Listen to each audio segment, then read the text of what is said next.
Hello, আসসালামু আলাইকুম। এই তো আমি চলে আসছি আমার বড় বোনের বাসায়। এখানে এসে দেখি, দেখেন ফুটফুটে ৩টি রাজকন্যা। আরে আল্লাহ, ওরা মাশাল্লাহ, ওরা তো ভবিষ্যতে নিয়ে কথা হবে ওদের সম্পর্কে কি।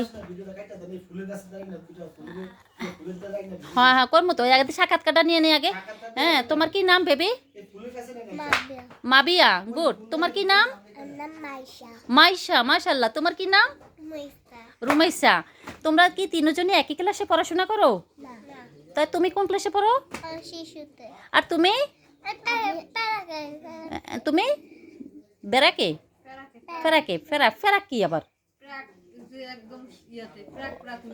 ও আচ্ছা।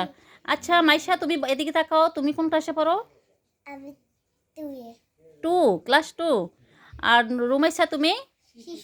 শিশু, গুড। তোমাদের তো অনেক সুন্দর, মাশাল্লাহ, কিউট দেখতে তোমাদেরকে। এই তো গ্রামের পরিবেশ, মেয়েরা দেখেন গ্রামের ভিতরে কত সুন্দর সুন্দর কিউট বেবি। সবাই ভালো থাকেন, সুস্থ থাকেন, এদের জন্য দোয়া করবেন, ওরা যেন পড়াশোনা করে ভালোভাবে যেতে পারে। আল্লাহ হাফেজ।